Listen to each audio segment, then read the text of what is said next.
Estoy admitiendo algunos más y en unos minutos, en un par de minutos empezamos.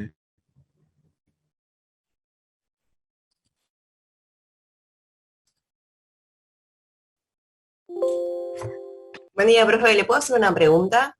Sí, cómo no. Mira, yo estaba en el curso especial de Antonelli, de Nora, y bueno, por una cuestión personal dejé de cursar. Yo no sé si puedo empezar a cursar la teoría con usted. Sí, está bien, está bien. Fuiste a las clases de Nora hasta ahora, Sí, fui hasta el jueves pasado, hasta el jueves anterior a la semana de finales, digamos. Bueno, lo que te diría es que te registres el presente en el AU24. Bueno, listo, listo. Y después te mando un mail con la asistencia de Nora, porque Nora me dijo que cualquier cosa que ella te mandaba a vos el Si no, presente. claro, si no te preocupes que después lo hablo con ella me los pasa, no te hagas problema. Ok, Anotate hoy. ¿Cuál es tu nombre? María Clara, Ah, bien, bueno, bien, bien. gracias. No, no.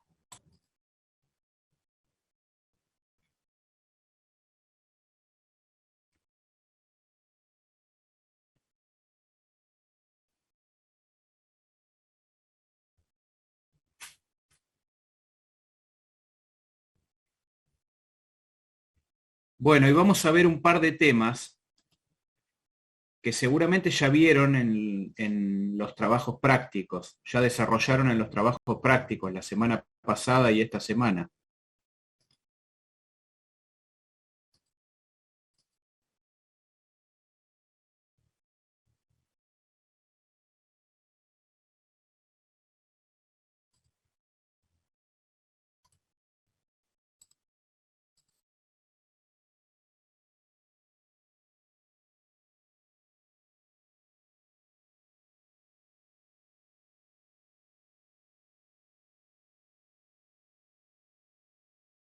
Les voy a compartir pantalla.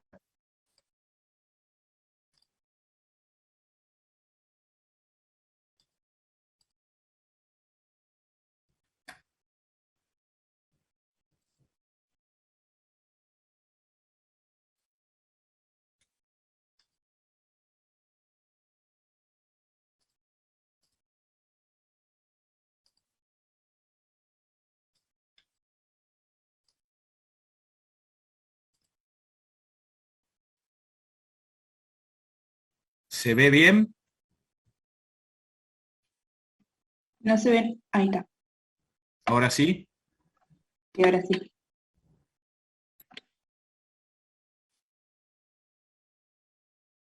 Bueno, ustedes vieron en la clase de trabajos prácticos una manera práctica de determinar el valor del negocio a través del enfoque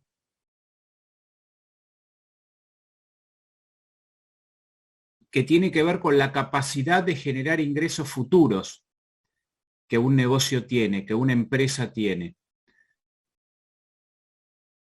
O sea, con un enfoque muy similar al que se utiliza para la evaluación de proyectos de inversión, entendiendo de alguna manera que la empresa es, a partir de sus estrategias, un conjunto de proyectos de inversión. Las estrategias de una empresa no representan otra cosa sino un conjunto de proyectos de inversión.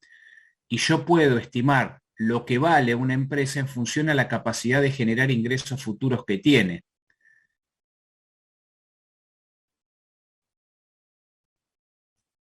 En realidad, en un mercado de capitales bien configurado, bien armado, la determinación del valor de las acciones pudiera determinar de alguna manera cuál es la concepción general en cuanto a cuál es el valor de la empresa en un momento dado.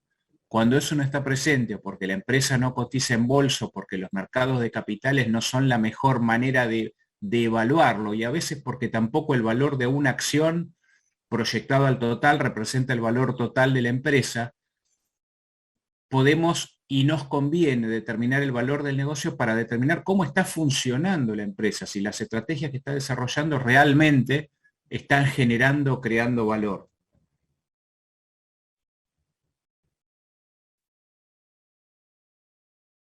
Ustedes saben que o por lo menos lo vieron seguramente ya en varias materias, además de esta, que la determinación del valor o el crecimiento en el valor de una empresa va a estar determinado en función a la capacidad de generar rendimientos por encima de la tasa de costo de capital, lo que es lo mismo decir por encima de la tasa de costo promedio ponderado del financiamiento. En tanto la empresa pueda generar rendimientos superiores a la tasa de costo de capital, la empresa va a aumentar su valor, en tanto pueda desarrollar estrategias con esas características. Ahora bien, si bien analizamos nosotros el rendimiento en definitiva que le va a quedar a los propietarios, sabemos también, y ya lo hablamos, que en realidad la empresa es un equilibrio. La empresa, para poder generar este rendimiento para los propietarios, para poder aumentar su valor, necesita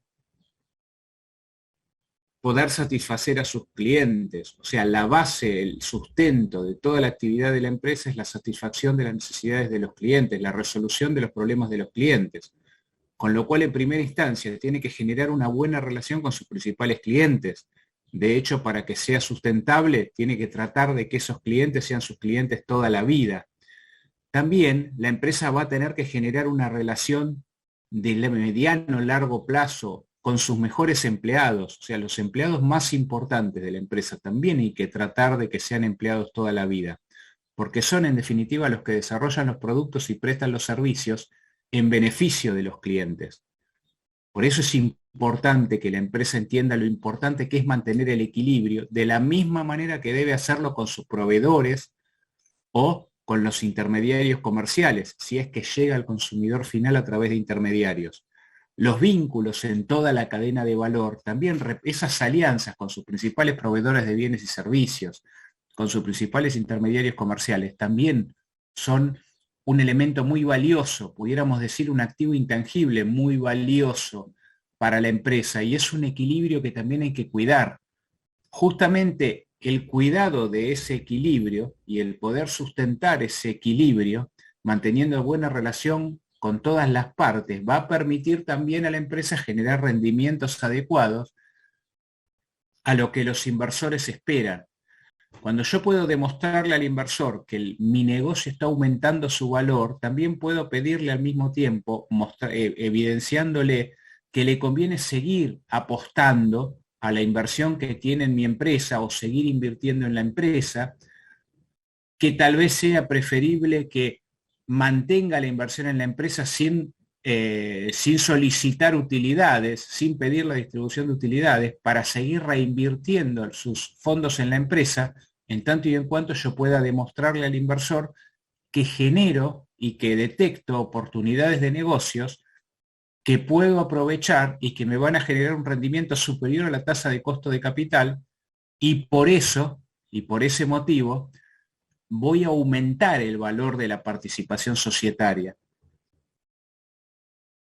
Ustedes vieron como determinantes del valor del negocio, a partir del cálculo matemático que desarrollaron, fundamentalmente el valor presente del flujo de fondos operativos netos durante el periodo analizado, o sea, la capacidad de generar flujos de fondos positivos y el valor de esos flujos de fondos netos en el periodo analizado. Y esto del periodo analizado tiene que ver con el periodo durante el cual las estrategias que está desarrollando el negocio van a poder permitir el desarrollo de estas inversiones que pueden generar un rendimiento que a lo mejor pueden aumentar el valor de este negocio. Voy a tener que definir un periodo, un horizonte de planeamiento en función a la posibilidad que tengo, a la estimación en cuanto a cuál es el tiempo en que mis estrategias me van a permitir generar un rendimiento determinado, y también en cuanto a la posibilidad de estimación, porque está claro que ya es difícil estimar a un año. Imaginemos en este caso cuando lo que tenemos que hacer es una estimación a varios años. Con lo cual, vamos a tener que definir un horizonte de planeamiento durante el cual podamos hacer estimaciones que podamos considerar de alguna manera razonables, que no van a dejar de ser estimaciones, donde podamos tratar de determinar durante ese periodo el flujo de fondos operativos netos, normalmente sobre una base anual, una estimación anual, y la tasa de costo de capital. Nosotros vamos a tener que determinar la tasa de costo de capital porque en definitiva es la tasa que vamos a usar para la actualización del valor de esos flujos de fondos que yo voy a percibir en cada uno de los periodos que conforman ese horizonte de planeamiento. Además del valor presente del flujo de fondos operativos netos durante el periodo analizado, también voy a tener que determinar el valor que va a tener la empresa una vez que termine el horizonte de planeamiento, lo que se llama el valor residual. Obviamente, como estoy calculando el valor del negocio al día de hoy, voy a tener que calcular el valor actual de ese valor residual. El tema es cómo determino ese valor residual. Disculpe, profe, hay gente en sala de espera. Voy a ver si puedo...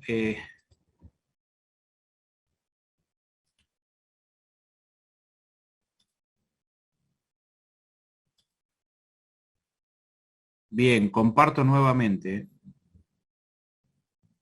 porque cuando estoy en la proyección no me permite, no me muestra quiénes están en sala de espera como para admitir a todos.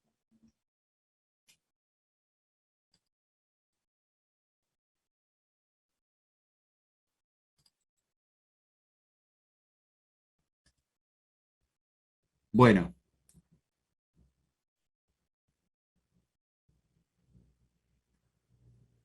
Entonces nosotros decíamos que además de la determinación del valor presente o valor actual del flujo de fondos futuros esperados, yo voy a tener que determinar también el valor actual del valor residual del negocio al fin del horizonte de planeamiento. Para la estimación de ese valor actual del valor residual, podíamos usar diferentes criterios. En caso, por ejemplo, de que la determinación de ese valor actual, de ese valor residual en particular, tiene que ver con el hecho de que la empresa lo que hizo fue ganar una licitación para desarrollar un trabajo determinado, o ganar una concesión por un periodo de tiempo, y que la intención sea cumplir con eso y después retirarse del mercado, o sea, dejar de funcionar como empresa, la manera de determinar el valor residual sería a través del valor de liquidación, o sea, determinar cuál sería el valor que obtendría de liquidación de la empresa en el último periodo del horizonte de planeamiento, al final del último periodo del horizonte de planeamiento, y actualizar el valor de la venta del conjunto de bienes, previo pago de las obligaciones que la empresa tenga en ese momento, el conjunto del valor de la venta del conjunto de bienes y derechos de la empresa al final del último periodo de análisis. Y actualizar ese valor. Ahora, diferente es el criterio en caso de que la intención fuere, como ocurre en la mayoría de las empresas, seguir estando en el mercado. La idea es que probablemente con esta estrategia ya no pueda generar rendimientos superlativos que puedan aumentar su valor, pero tal vez pueda diseñar nuevas estrategias que puedan seguir haciendo que la empresa pueda seguir creciendo o al menos manteniendo su valor en el mercado.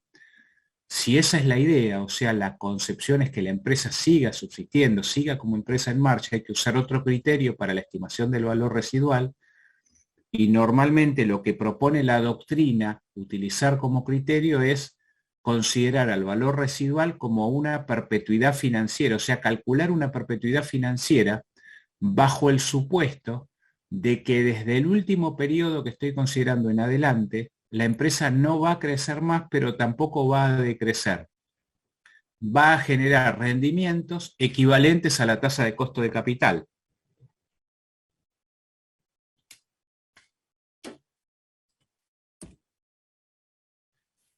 Cuando hablamos del flujo de fondos operativos netos, ustedes vieron que hacíamos una asimilación de flujo de fondos sobre conceptos devengados por una cuestión de practicidad, al menos para el desarrollo del cálculo matemático para la determinación del valor del negocio.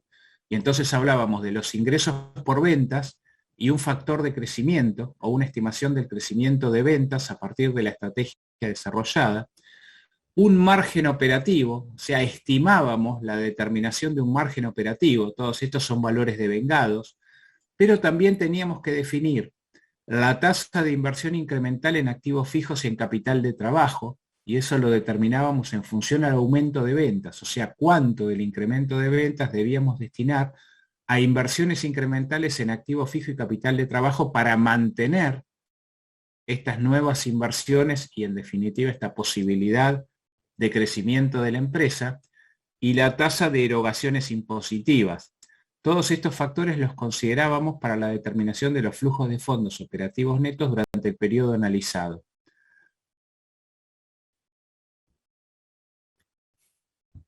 Como tasa de descuento usamos la tasa de costo de capital, que en realidad ustedes saben, porque lo vieron ya en varias materias, que es la tasa de costo promedio ponderado del financiamiento de la empresa. En principio, la idea sería determinar la tasa de costo promedio ponderado para el periodo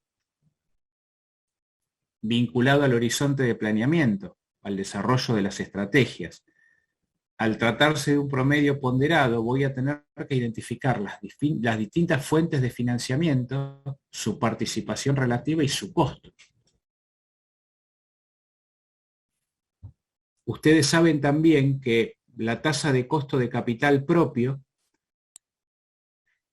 habitualmente es superior a la tasa de costo del financiamiento a través de terceros, porque en definitiva quien invierte en una empresa asume un riesgo que tiene que ver con el riesgo del país donde está invirtiendo, el riesgo del negocio donde está invirtiendo, el riesgo de la estrategia competitiva que el negocio ha desarrollado, el riesgo de la estructura de financiamiento elegida por la empresa. Todos esos riesgos se conjugan en la inversión de la empresa y en lo que espera el inversor como rendimiento para los fondos que está invirtiendo. Y en cuanto a la determinación residual, recién dijimos que lo importante era determinar o tratar de estimar la posición competitiva del negocio al fin del periodo de análisis.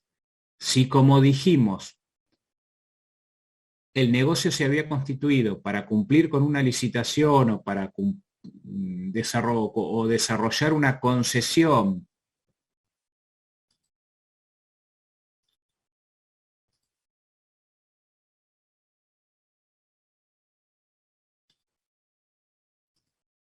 en ese caso, dijimos que probablemente si la idea era terminar con el negocio, finalizado el trabajo o la operación para la cual fue creado, la mejor estimación del valor residual es a través del valor actual, del valor de liquidación de la empresa al fin del último periodo.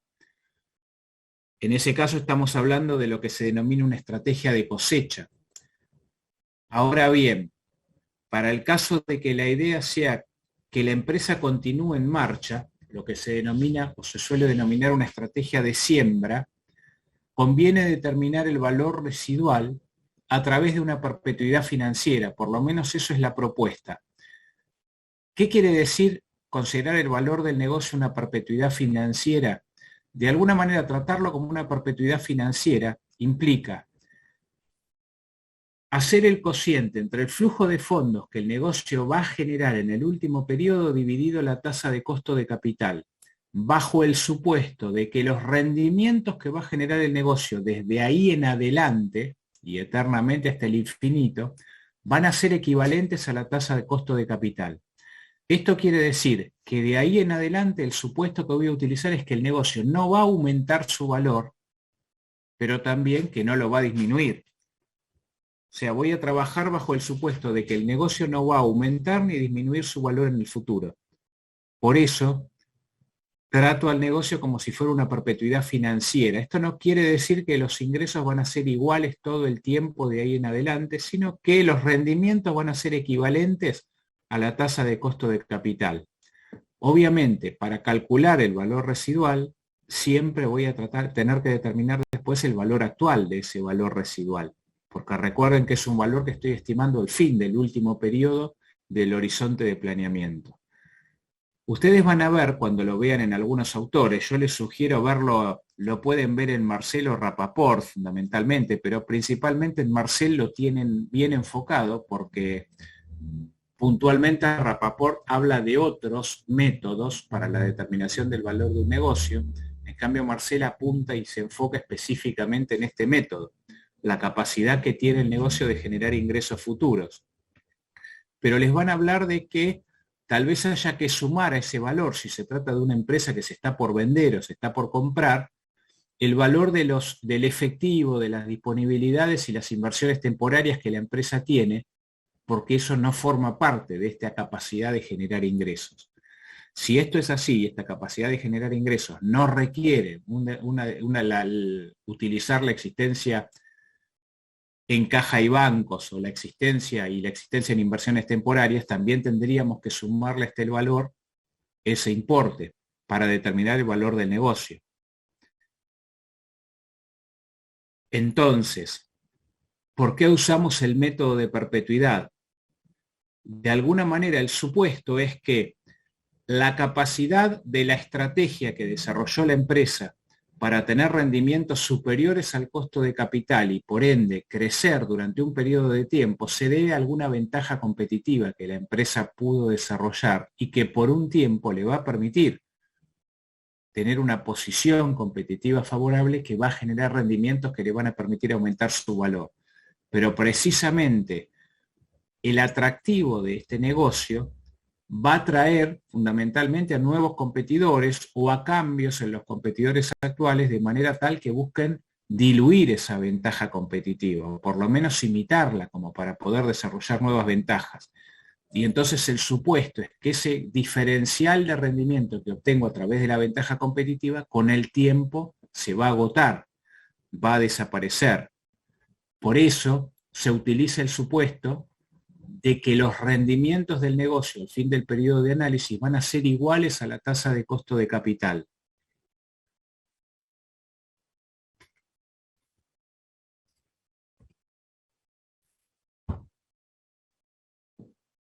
Bajo este método, entonces, los flujos de fondos operativos posteriores al periodo de análisis los trato como una perpetuidad financiera.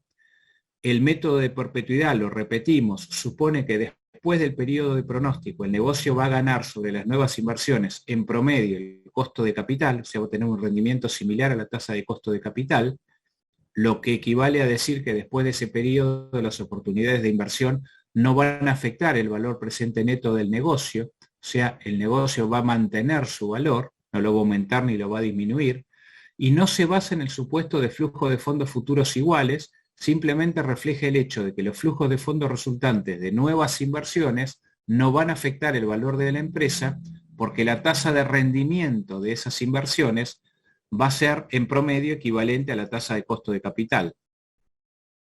¿Se acuerdan que la forma de determinarlo era el flujo de fondos operativo anual correspondiente al final del periodo considerado dividido la tasa de costo de capital?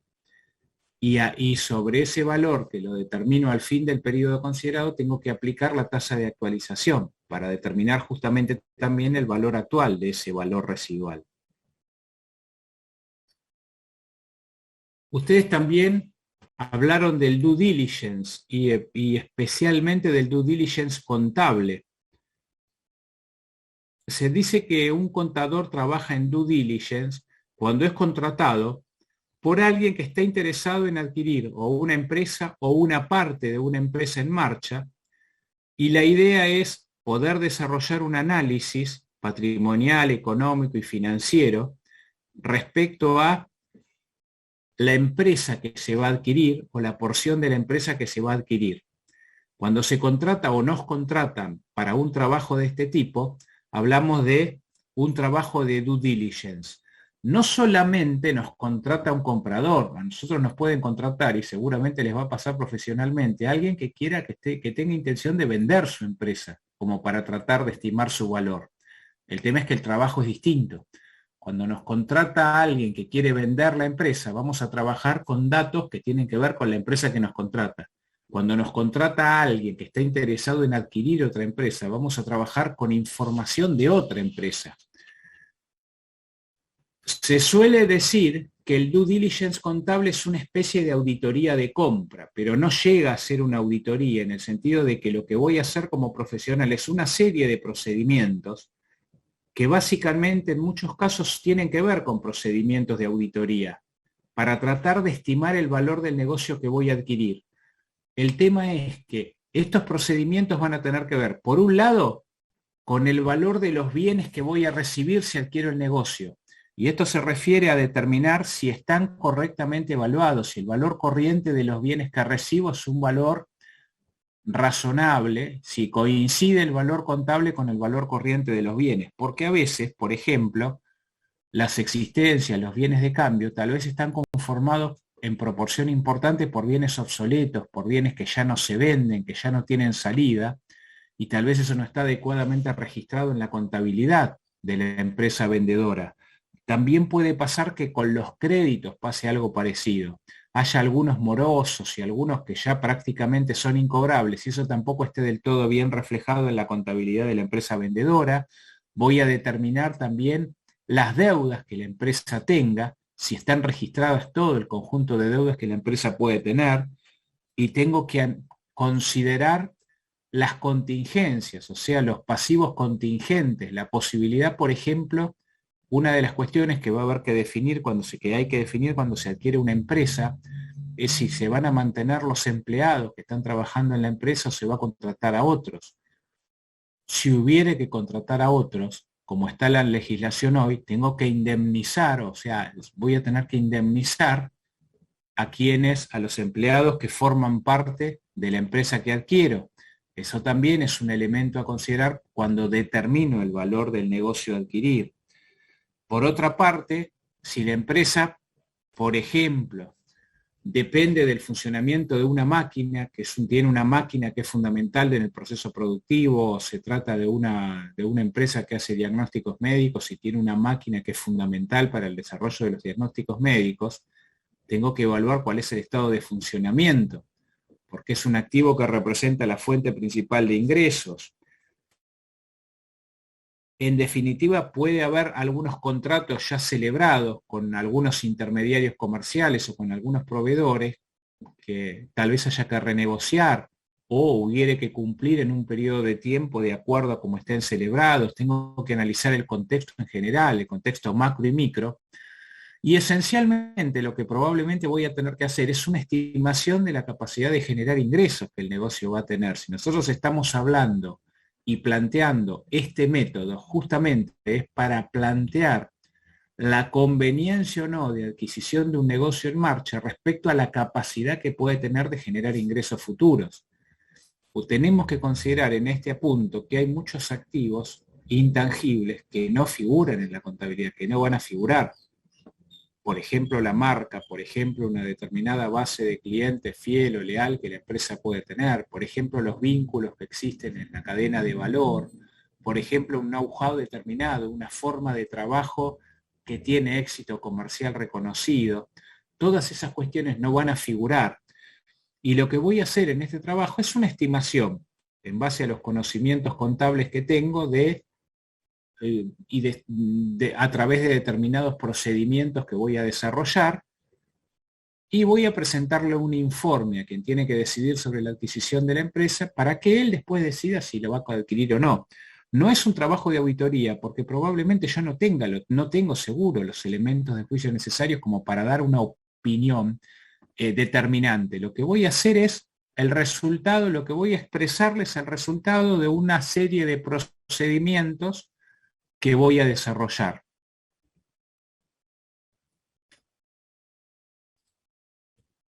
Por eso es importante tener claro que no es una auditoría, es un trabajo de procedimientos de auditoría acordados entre el inversor potencial en la nueva empresa y el contador, y la responsabilidad profesional se circunscribe a aplicar correctamente los procedimientos acordados y a detallar los hallazgos que sean consecuencia de esa aplicación. La decisión final respecto a la adquisición o no de la empresa queda a cargo de la persona que nos contrata.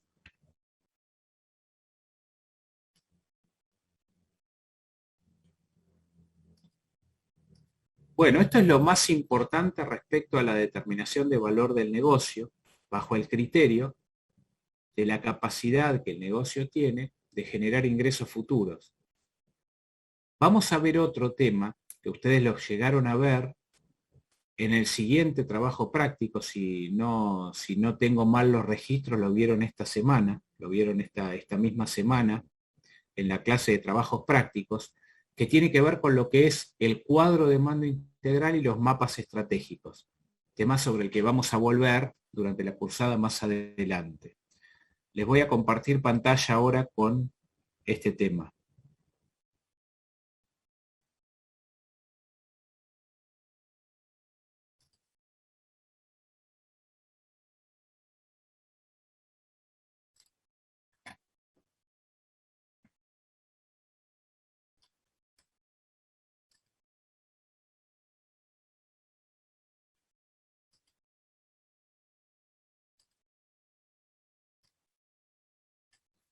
¿Se ve bien? Sí. Bueno, cuadro de mando integral. Vamos a ver qué es esto del cuadro de mando integral, directamente vinculado al tema de mapas estratégicos.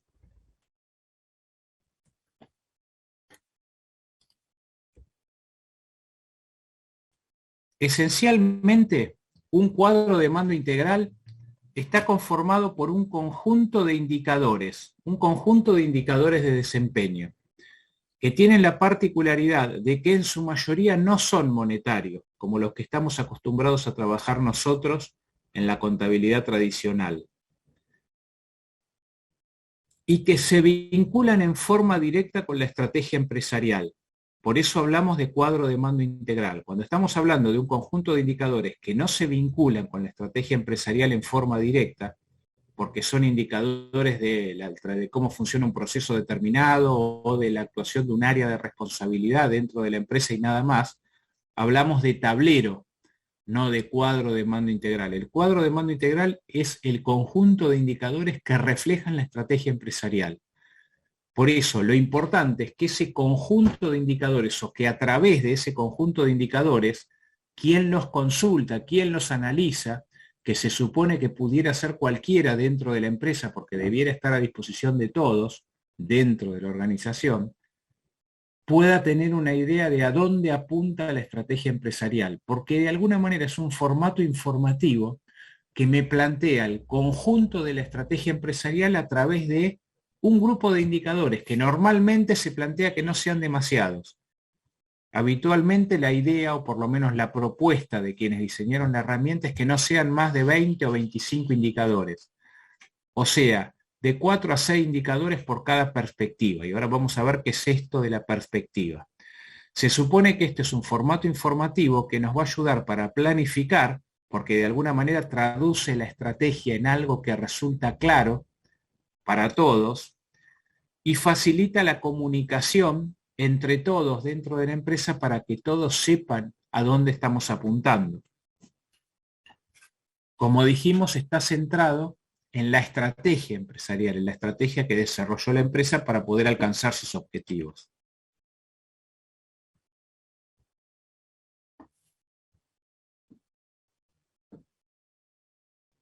Para ver este tema, tienen que ver el libro Cuadro de Mando Integral de Kaplan y Norton. Yo les sugiero capítulo 1 al 7 del libro de Kaplan y Norton. Con ver capítulo 1 al 7 ya van a tener el tema bastante desarrollado. Y tal vez les convenga además sumarle el capítulo 1 del libro Mapas Estratégicos. De todas maneras, en este libro, Cuadro de Mando Integral, tienen más o menos en capítulos 1 a 7 la idea general respecto al conocimiento de la herramienta. Después hay otra bibliografía para ver ejemplos prácticos, pero los ejemplos prácticos probablemente los vean en la clase de trabajos prácticos. El cuadro de mando integral representa un sistema de comunicación, de información y de formación. De comunicación, en definitiva, porque sirve para comunicar la estrategia dentro de la empresa a todo el mundo. Ustedes piensen que el cuadro de mando es un conjunto de indicadores que está expresado en un software que además es muy amigable, que tiene además dibujos, gráficos amigables, que también tienen que ver con cómo va evolucionando cada uno de los indicadores, el comportamiento de cada uno de los indicadores en función a cómo va evolucionando la estrategia. Por eso también es un formato informativo muy útil y se dice de formación también porque de alguna manera da una idea clara de a dónde estamos apuntando, de en qué tenemos que mejorar, porque se supone que los indicadores seleccionados son los indicadores clave para reflejar la estrategia empresarial. Por eso, un cuadro de mando integral es más ambicioso que un simple tablero de control, que a veces se refiere a un proceso determinado, a un área determinada, y no se refiere a la empresa en su conjunto y a su estrategia. Cuando hablamos de empresa, normalmente estamos hablando de, o conviene que hablemos de unidad estratégica de negocios. Cada unidad de negocios, como desarrolla su propia estrategia, porque tiene su forma de competir en un mercado donde tiene su propia competencia, debiera determinar y definir su propio cuadro de mando integral. El problema muchas veces, y este es el planteo de algunos, es que la estrategia, a veces hay empresas que desarrollan muy bien la estrategia, pero el tema es que no la implementan bien, porque no tienen herramientas informativas que les sirvan para evaluar cómo se está implementando la estrategia. A lo mejor lo único que hay son presupuestos financieros que me permiten medir los valores monetarios. Y el planteo es que una vez que mido el valor monetario, para ver si, por ejemplo, ya vendí, ya gané, ya tuve rentabilidad, eso es un efecto de algo que ya hice. Y no puedo medir si lo que estoy haciendo lo estoy haciendo bien, si la estrategia se está cumpliendo bien a medida que se está cumpliendo antes de ver el efecto final, si mido exclusivamente con indicadores monetarios. Entonces, lo importante son que la idea es generar formatos que me permitan evaluar si la estrategia se está cumpliendo adecuadamente. Y ese es uno de los problemas más importantes para hoy en la empresa. Clave para la creación de valor es el desarrollo y la innovación continua en las estrategias de la empresa, y el problema muchas veces con las estrategias es medir si se están cumpliendo bien, si se están desarrollando bien.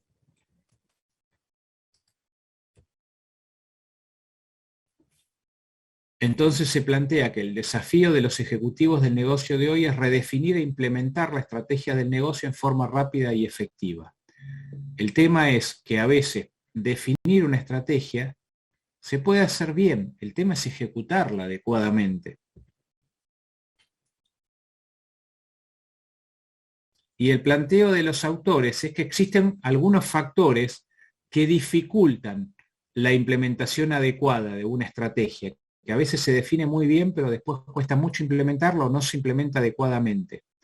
A veces, y hablan de una serie de barreras, de 4 barreras en particular. La barrera de la visión, que en definitiva tiene que ver con que a veces la estrategia queda en el grupo de gerentes que la confeccionaron y la armaron, pero no está clara como para todos dentro de la empresa, para que todos sepan a dónde está apuntando la empresa. O sea, hay un problema en cuanto a que no se entiende cuál es o no se conoce cuál es la estrategia de la organización. A veces tiene que ver con la barrera del management, que en realidad tiene que ver con el pensar demasiado en el corto plazo, en el rendimiento de corto plazo. Si pienso demasiado en el corto plazo, a lo mejor estoy sacrificando valor de la empresa en el futuro. Yo puedo ser más rentable en el corto plazo si le doy menos servicios a los clientes. Puedo ser más rentable en el corto plazo si no atiendo bien a los empleados o no dejo bien satisfechos a los empleados. Puedo ser muy rentable en el corto plazo si trato de quitar participación dentro del negocio a los proveedores, a mis principales proveedores, pero eso va a afectar la actuación del negocio en el mediano y en el largo plazo. Si yo mido solo con presupuestos y lo único que mido es rendimiento financiero, rendimiento monetario, me estoy equivocando porque no estoy enfocándome en aquellas cuestiones que generan valor en el negocio en el mediano y largo plazo. Entonces, tengo que tener este cuidado importante cuando desarrollo estrategias. La barrera operacional, a veces los procesos no están diseñados para implementar la estrategia del negocio. O sea, se trabaja con un presupuesto, a veces las empresas trabajan con un presupuesto, pero que parte del mismo presupuesto del año anterior. En la mayoría de los casos se trabaja con el presupuesto del año anterior haciéndole modificaciones. Y la realidad es que la estrategia puede ser absolutamente disruptiva, puede plantear desarrollos nuevos y a veces no se vincula al presupuesto y a las cosas que hay que hacer. En definitiva, no se ejecuta lo que se planteó que haya que hacerlo. Se sigue haciendo un poco lo mismo que se hacía antes o parecido a lo que se hacía antes, Y a veces también esto tiene que ver con el propio personal, que sigue atado, o por ejemplo la remuneración o los méritos o las compensaciones están vinculadas, por ejemplo, al rendimiento que genera, y esto está vinculado al rendimiento financiero, no al cumplimiento de la estrategia. O sea, también puede estar muy atada al corto plazo y no a la generación de valor en el mediano y largo plazo. Está vinculado a otros factores, la compensación del personal que no tiene, o el entrenamiento, la capacitación, que no tienen que ver con lo que tiene que hacer para desarrollar la estrategia. Y entonces tenemos problemas en la implementación de la estrategia.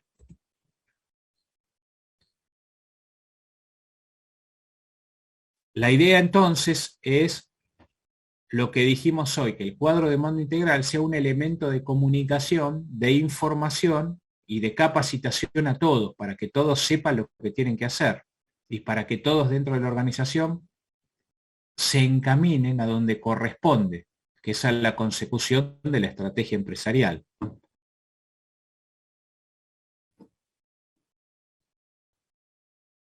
La idea un poco es generar una cultura organizacional que esté orientada a la estrategia, donde todos estén enfocados en la estrategia empresarial, en el cumplimiento de la estrategia empresarial, y con un sistema como el cuadro de mando integral que me permite generar retroalimentación de manera permanente, evaluando si la estrategia se está o no cumpliendo adecuadamente a partir de la evolución de los diferentes indicadores. Entonces, como dijimos, el cuadro de mando integral o Balance Scorecard, que es la traducción inglesa, la traducción del inglés, digamos, esta es como se denomina en inglés, representa un proceso para transformar la estrategia en términos operativos de manera que pueda ser efectivamente comunicada y entendida, para poder alinear la estrategia con la organización y los recursos, para que la organización apunte a donde tiene que apuntar, a la creación de valor fundamentalmente en el mediano y largo plazo, sepan lo que hay que hacer, para que todo el personal sepa cómo tiene que actuar y para ir evaluando y monitoreando si lo que se está haciendo bien. Y lo que dice abajo en esta proyección es importante. Dice, la organización solo puede alcanzar lo que puede medir. El sistema de mediciones de la organización afecta fuertemente la conducta de los empleados y en general la actuación de la organización en todos sus procesos de negocios. ¿Por qué vemos este tema en contabilidad? Básicamente porque lo medimos, porque la idea es medir la actuación. Y ahora vamos a ver que a través del cuadro de mando integral no medimos únicamente aspectos monetarios, no medimos solo, por ejemplo, la evolución de las ventas, la rentabilidad, la liquidez, la solvencia de una empresa, los aspectos que estábamos acostumbrados a medir hasta el día de hoy, porque la idea es que esos son efectos de lo que yo busco con una estrategia. Lo que voy a medir es lo que estoy haciendo para conseguir eso.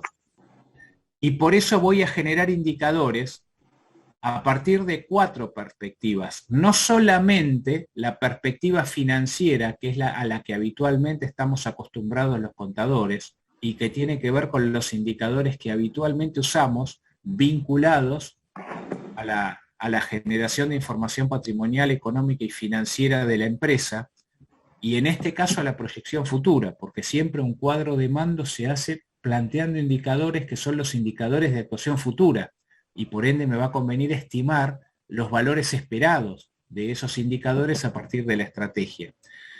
En este caso, además de esa perspectiva que se suele denominar perspectiva financiera, normalmente la perspectiva que tiene que ver con los aspectos patrimoniales, económicos y financieros, o sea, valores monetarios, se conjuga en lo que se denomina perspectiva financiera, voy a trabajar con otras perspectivas de la estrategia.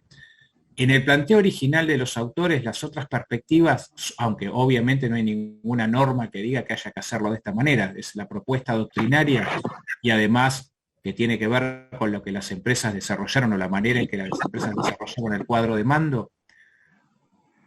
Las otras perspectivas son la perspectiva clientes, donde analiza fundamentalmente la satisfacción de los clientes, la rentabilidad de los clientes, el mantenimiento de los clientes, la generación o el desarrollo de nuevos clientes, la fidelidad de los clientes, la perspectiva procesos internos, donde evalúo todo lo que la empresa desarrolla internamente para poder darle satisfacción a los clientes.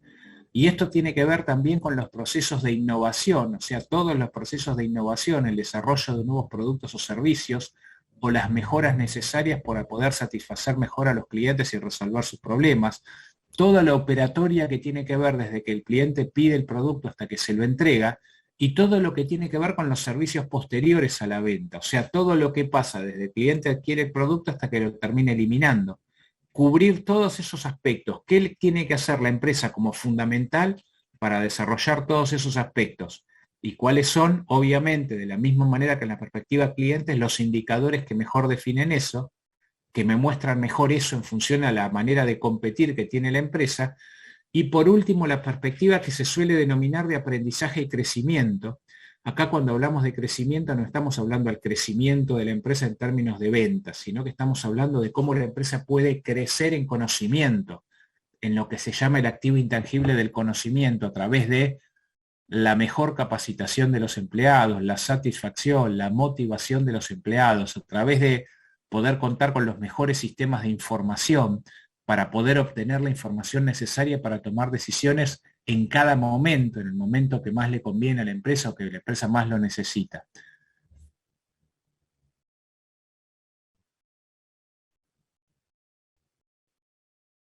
Entonces, como dijimos recién, el cuadro de mando integral o Balance Scorecard es un conjunto de mediciones que brinda una rápida y completa visión acerca de la estrategia del negocio y que incluye mediciones monetarias, que son las denominadas financieras, que en realidad son indicadores efecto, muestran efecto de las cosas que se hicieron, cómo se tradujeron en números, porque cuando veo los números ya están, y se complementa con mediciones operacionales sobre la satisfacción de los clientes, los procesos internos y las actividades de aprendizaje y crecimiento de la organización. Y acá conviene tratar de analizar de qué se trata este tema del mapa estratégico. Ustedes ya lo vieron seguramente introductoriamente en la clase práctica y vieron que un mapa estratégico en realidad lo que plantea es un conjunto de objetivos estratégicos que se conectan a través de relaciones causales. ¿Cuál es la idea de un cuadro de mando? Que esté basado en mapas estratégicos. ¿Y cómo se arman los mapas estratégicos? Bueno, el planteo es utilizar las mismas perspectivas que utilizamos para desarrollar los indicadores del cuadro de mando, para ver cómo se vinculan entre sí esos indicadores. Y acá pasamos a plantear algo que es fundamental. Los indicadores de un cuadro de mando no son indicadores aislados. Yo no busco la perspectiva y digo, bueno, acá voy a elegir esto y esto, acá esto y esto y esto, y no tiene nada que ver uno con el otro. Se supone que todos los indicadores que conforman un cuadro de mando están vinculados entre sí por relaciones causa-efecto.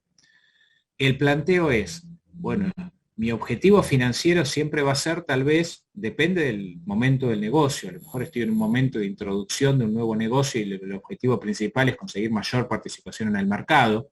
No tiene un objetivo, por ejemplo, de conseguir un flujo de fondos positivo. Ahora, en un negocio ya que pudiera ser una especie de vaca en un negocio maduro, a lo mejor la idea es obtener un rendimiento importante sobre la inversión. Puedo tener distintos objetivos financieros. Ahora bien, ¿cómo logro esos objetivos financieros? La idea es que para conseguir esos objetivos financieros, yo tengo que satisfacer adecuadamente a los clientes, les tengo que ofrecer algo diferencial, algo preferible respecto a lo que le puede ofrecer la competencia, para que me sigan eligiendo. Y entonces ahí voy a tener que tomar o generar mediciones que me muestren si eso se está cumpliendo respecto a los clientes. Ahora bien, para ofrecerles a los clientes algo que realmente sea superador, diferencial, que me hagan preferible respecto a la competencia, voy a tener que desarrollar procesos internos en los cuales sea muy bueno, sea mejor que los demás, por lo menos algunos procesos internos que me permitan diferenciarme, además de ser bueno en todos los que son importantes para el cliente. Entonces voy a tener que plantear qué indicadores respecto a cuáles procesos internos son los procesos internos clave para el desarrollo del negocio. Y al mismo tiempo Para poder desarrollar esos procesos internos de la mejor manera, voy a tener que capacitar a los empleados de la mejor manera y motivarlos de la mejor manera para que puedan desarrollar esas actividades internas que me permitan darle satisfacción al cliente y conseguir el rendimiento financiero. Voy a tener que dotarlos de la mejor infraestructura, del sistema de información más útil para que tomen en cada caso siempre las mejores decisiones. En definitiva, yo lo que tengo que plantear es, bueno, estratégicamente y en función a la estrategia, los objetivos y la estrategia que planteada, porque siempre recuerden, tanto el mapa estratégico como el cuadro de mando se basan en una estrategia. Yo ya tengo que haber armado la estrategia de la organización. En el mapa estratégico defino, bueno, los principales lineamientos estratégicos para cada perspectiva. Y a partir de los principales lineamientos estratégicos, cómo se vinculan entre sí en las perspectivas y cómo defino los indicadores que me pueden demostrar de la mejor manera cómo se está cumpliendo esta perspectiva en particular. Claramente es una herramienta que se utiliza para cada negocio y para cada estrategia dentro de cada negocio, y para la forma de competir de cada uno, con lo cual tiene que ver directamente, y esto también lo vieron seguramente en el trabajo práctico, con el sistema de apoyo a las decisiones, con un sistema informativo que directamente tiene que ver con las decisiones que tiene que tomar la empresa en un momento dado y en función a una estrategia dada, definida en un determinado momento. No puede haber un formato establecido de cuadro de mando o de mapa estratégico estándar para todas las empresas. Para cada empresa es diferente de acuerdo a la forma de competir y a la estrategia seleccionada. De hecho, para una misma empresa puede ser diferente en cada estrategia que desarrolla o cada vez que modifica la estrategia. Entonces, como dijimos recién, tanto los mapas estratégicos como el cuadro de mando integral plantean la visión del negocio a través de 4 perspectivas. La perspectiva, como dijimos, financiera, la perspectiva cliente, la perspectiva procesos internos y la perspectiva de aprendizaje y crecimiento. La idea es que no haya muchos indicadores, sino que sean los indicadores más importantes. Por eso hablamos entre 5 o 6 indicadores de cada perspectiva y no más, porque tienen que reflejar la esencia del negocio, lo que es clave para el negocio, lo que es clave para la estrategia. Esto es en lo que tiene que ver con el cuadro de mando integral.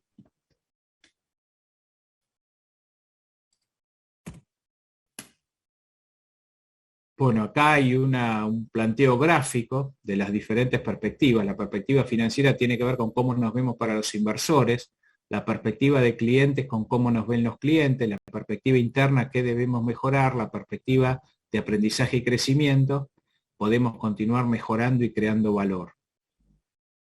En cuanto a la perspectiva del cliente, ¿qué es lo más importante? Bueno, lo más importante es satisfacer al cliente, resolver sus problemas, satisfacer sus necesidades, otorgarle los mayores beneficios posibles, diferenciándome de la competencia.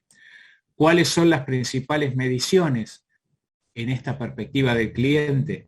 Y bueno, las principales mediciones que se utilizan dentro de la perspectiva cliente, más allá de que cada empresa pueda tener su propia medición en función a la estrategia, tienen que ver con la determinación de la participación en el mercado, la retención de clientes o índice de abandono de clientes, el incremento de clientes, o sea, cómo sumo más clientes, la rentabilidad de los clientes. Estas son las mediciones más importantes que se dan dentro de la perspectiva clientes, que se suelen utilizar en la perspectiva clientes. No obstante lo cual, en cada caso y en función a cada estrategia puede haber cualquier tipo de indicador.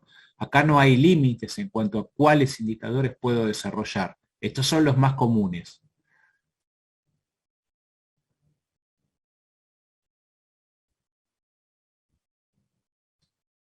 En cuanto a la perspectiva procesos internos,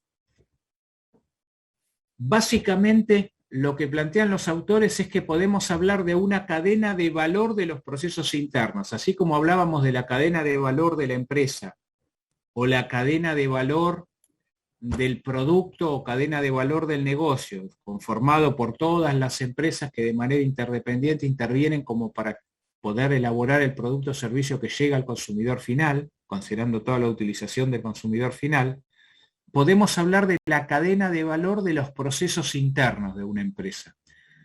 Y en este caso los autores plantean que la cadena de valor de los procesos internos, dentro de la perspectiva de procesos internos en el cuadro de mando integral, está conformado por los procesos de innovación, que tienen que ver con la identificación de las necesidades latentes de los consumidores, de los problemas, de la búsqueda de beneficios por parte de los consumidores, para desarrollar justamente productos o servicios innovadores o mejoras que puedan beneficiarlo, o sea, los procesos de innovación. Los procesos de operaciones, que tienen que ver con toda la etapa que va desde el pedido del cliente hasta que el producto se entrega al cliente, o sea, todo lo que la empresa desarrolla tiene que ver con la elaboración del producto o servicio y con la consecución de todos los bienes y servicios necesarios para que ese proceso se lleve adelante de la mejor manera y de la manera que el consumidor lo prefiera. Y los servicios postventa, que tiene que ver con todo lo que pasa con el consumidor, desde que adquiere el producto y hasta que lo elimina. O sea, cómo cuidamos todo ese aspecto que va desde que el consumidor adquiere el producto hasta que lo elimina. La idea es identificar todos los indicadores que pueden tener que ver con los tiempos, con la calidad, con la velocidad, de manera de estimar cuáles serían o cuáles pudieran ser los indicadores más relevantes que me permitan determinar qué procesos internos son clave en nuestro negocio en función a la estrategia competitiva que desarrollamos y que planteamos. Recuerden que esto surge de la estrategia empresarial. En cuanto a la perspectiva de aprendizaje y crecimiento, básicamente dijimos, para poder desarrollar los mejores procesos internos, yo tengo que trabajar, y para poder brindar la mejor satisfacción a los clientes, lo que tengo que hacer es capacitar adecuadamente a los empleados. O sea, darles, y habitualmente acá tienen que ver, los indicadores más importantes tienen que ver con la satisfacción de los empleados, la motivación, la capacitación, el trabajo en equipo, los sistemas de información, o sea, evaluación que tiene que ver con los sistemas de información vinculados a si todos dentro de la organización tienen todos los elementos informativos al momento en que tienen que tomar decisiones, si tienen todos los elementos que necesitan, si los tienen oportunamente, o sea, si la información la genera oportunamente. Fundamentalmente esto es lo más importante dentro de la perspectiva de aprendizaje y crecimiento. Y en cuanto a la perspectiva financiera, básicamente nunca va a dejar de existir una perspectiva financiera, porque la realidad es que todo lo que hago va a tener que tener una vinculación, una consecuencia financiera. En realidad acá recuerden que se usa el término financiero en sentido amplio, pudiéramos denominarla también perspectiva monetaria, porque tiene que ver con los aspectos patrimoniales, económicos y financieros. La idea es que toda empresa en realidad está en el mercado para satisfacer necesidades en forma rentable. Por ende, la necesidad de obtener rentabilidad, de obtener ganancias, es algo que es esencial a la empresa, que tiene que ver con la actividad de cualquier empresa y con la posibilidad que tiene la empresa de mantenerse en el mercado y crecer. Por lo tanto, en definitiva, todo lo que la empresa hace tiene que estar orientado también a la consecución de objetivos financieros. Y nunca pueden faltar. Lo que pasa que justamente la obtención de objetivos financieros tiene que ver con hacer mejor las cosas en las otras perspectivas. Entonces, importante respecto al cuadro de mando integral. Ayuda a una organización a proyectar y definir claramente su destino, y de alguna manera le presenta un plan. Es una especie de plan, lo que pasa que no es un plan como un presupuesto que solamente está conformado por valores monetarios, sino que está conformado por un conjunto de indicadores cuya evolución yo voy a monitorear de manera permanente. Comunica a toda la organización lo que la empresa está haciendo, la manera en que se define la estrategia, y lo comunica a través del sistema de medición, o sea, a través de indicadores que en realidad miden lo que para la empresa es importante. Y esto me permite generar retroalimentación para darme cuenta de si la estrategia se está cumpliendo adecuadamente o no, y eventualmente, si no se estuviera cumpliendo adecuadamente, cómo reformularla. Por eso la vinculación más clara del cuadro de mando integral es el tablero de un avión. ¿Por qué el tablero de un avión? Porque el tablero de un avión me muestra un conjunto de indicadores, mucho más de lo que existen, por ejemplo, en un auto, y cómo el cambio en uno repercute en los demás, porque la idea es identificar, y esto es lo que tiene que ver con lo que vimos de mapas estratégicos, las relaciones causa-efecto entre todos los indicadores, cómo el hecho de que uno no funcione bien o funcione de una mejor manera impacta en los demás, cómo la evolución de uno impacta en la evolución de todos los demás. ¿Cómo se muestra la vinculación con la estrategia? ¿O cómo se verifica o se constata la verificación la vinculación del cuadro de mando integral con la estrategia empresarial y con los mapas estratégicos? Bueno, los autores hablan de 3 principios que relacionan el cuadro de mando integral con la estrategia. El primero son las relaciones causa-efecto. ¿Qué es esto de las relaciones causa-efecto? Es lo que vimos respecto a los mapas estratégicos. La necesidad de que todos los indicadores que conforman un cuadro de mando integral estén relacionados entre sí. Que uno sea causa del otro y que el otro sea efecto de la causa anterior. Normalmente, todos los indicadores que tienen que ver con la perspectiva financiera son indicadores de efecto. ¿Por qué son indicadores de efecto?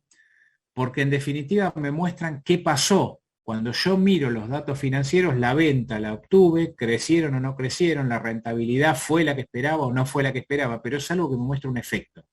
Algunos indicadores de la perspectiva de clientes también son indicadores de efecto. Cuando yo mido, por ejemplo, a través de una encuesta periódica, la satisfacción de los clientes, bueno, ¿se logró que esté satisfecho o no se logró? Y también es un indicador de efecto, no me está mostrando lo que estoy haciendo para que eso se consiga. Ahora, la gran mayoría de los indicadores de la perspectiva procesos internos y aprendizaje y crecimiento son indicadores de causa. Me muestra lo que estoy haciendo para conseguir esos efectos. Entonces, estoy viendo lo que estoy haciendo, lo que tengo que hacer, cómo estoy desarrollando los mejores procesos, cómo estoy actuando en la capacitación de los empleados y en dotarlos de la mejor infraestructura posible para el desarrollo de su trabajo, para darme cuenta si se está cumpliendo o no con la estrategia. O sea, son indicadores de causa. Cuando armamos los mapas estratégicos, voy definiendo cómo el efecto final que voy a tener en la perspectiva financiera se manifiesta a través de los clientes, se manifiesta a través de los procesos internos y se manifiesta a través de la perspectiva de aprendizaje y crecimiento, y cómo voy vinculando lo más importante de cada una de esas perspectivas para la definición de los indicadores. Después se habla de que un cuadro de mando integral tiene indicadores de resultado e indicadores inductores de actuación. Y esto es lo mismo que comentamos recién. Un cuadro de mando integral tiene indicadores de resultado porque, como dijimos hoy, los indicadores de resultado son indicadores de efecto. Cuando yo mido los datos monetarios, bueno, ya pasó o no pasó, ya se dio o no se dio, aumentaron las ventas o no aumentaron, la rentabilidad fue o no fue. Es un efecto, lo mismo que pasa con lo que dijimos, cuando mido la satisfacción de los clientes o mido cuántos clientes me abandonaron. Lo que estoy midiendo son efectos, son indicadores de resultado, pero los indicadores que tienen que ver con la manera en que estoy haciendo los trabajos en los cuales me tengo que destacar, o desarrollando las actividades que tienen que ver con el servicio, el mantenimiento, el desarrollo de un proceso productivo, los procesos de innovación de la mejor manera, o la manera en que estoy capacitando a los empleados en lo que es mejor para el desarrollo de la estrategia, me va a permitir ver si lo que estoy haciendo ahí se está cumpliendo adecuadamente, porque esos indicadores son inductores de actuación, o lo que se llama también indicadores de causa. Son los inductores de actuación de los resultados que yo busco. Y todo eso se manifiesta a través de y se mide a través de ese conjunto de indicadores. Y el último principio tiene que ver con la vinculación con las finanzas, lo que me dice vinculación con las finanzas. No sé si se llega a ver en esta filmina vinculación con las finanzas, se llega a ver la parte de abajo. ¿Qué quiere decir este principio de vinculación con las finanzas? Que nunca van a dejar de existir los indicadores financieros. ¿Por qué? Yo puedo mejorar la situación de la empresa en algún aspecto, pero si eso no se vincula con que realmente eso se traduzca en resultados favorables para los clientes y en resultados financieros útiles, o sea que realmente me permite incrementar la rentabilidad, aumentar las ventas o aumentar el flujo de fondos o cualquiera sea el objetivo financiero de acuerdo a la estrategia adoptada, entonces no me sirve. O sea, lo que estamos diciendo acá es que muchas empresas dicen, bueno, voy a sacar las normas de calidad, quiero certificado de calidad, ¿cuál? Pero ¿calidad para qué? ¿Vos para qué querés ese certificado? Esencialmente la calidad tiene que ser para que vos hagas lo que tenés que hacer en función de tu estrategia de la mejor manera y puedas cumplir con los clientes de la mejor manera para obtener objetivos financieros. No es calidad por calidad y para cualquier cosa, sino en lo que a vos tenés que hacer y te conviene hacer para estar mejor. O a veces se plantea, vamos a capacitar a los empleados. Si se contrata la mejor empresa de capacitación, capacítelo. Si la empresa trabaja bien en capacitación, lo primero que voy a preguntar, ¿capacitarlo en qué?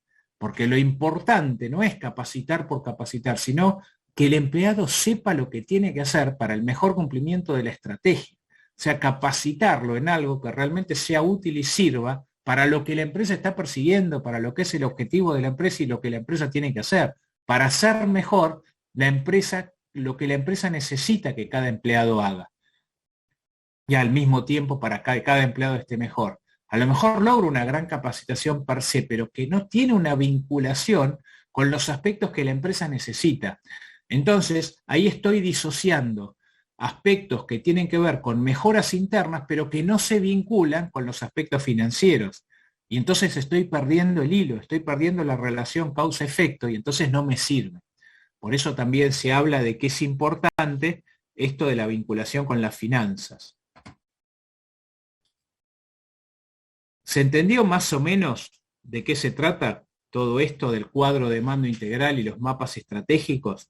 Nosotros vamos a verlo después en una clase más adelante, cuando vean otro trabajo que van a ver ya sobre el final, donde van a ver la implementación de tableros. Ustedes van a ver que las empresas, muchas empresas utilizan tableros que tienen muchos más indicadores de los que se plantean en un cuadro de mando y que a veces se refieren a un proceso de trabajo o se refieren a un área o son indicadores por área de responsabilidad.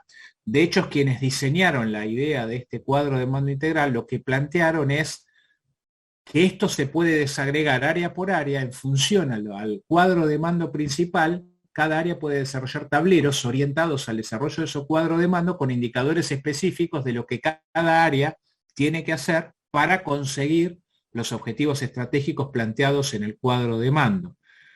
La idea del cuadro de mando es plantear la estrategia a partir de datos claramente medibles y que sean claros para todos y de una herramienta amigable como un software que esté disponible para todos y que tenga gráficos, dibujos, que sea, digamos, lo más amigable posible para que todos tengan claro cuáles son los aspectos más relevantes y conjuntos de la estrategia y que además esté todo en un solo formato informativo, porque a veces existen muchos formatos informativos que tienen que ver con distintos aspectos de la actividad de la empresa, pero no algo que los tenga todos integrados.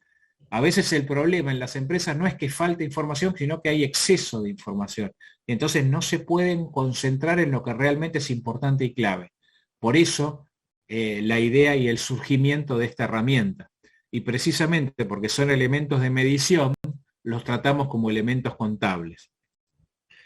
Bueno, está más o menos claro de qué se trata esto. Les anticipo que vamos a volver con el tema tablero más adelante, pero bueno, esto es lo que tenemos que ver por ahora. ¿Alguna duda en alguno de estos temas que pueda haberles quedado, aunque sea de la práctica o de algo?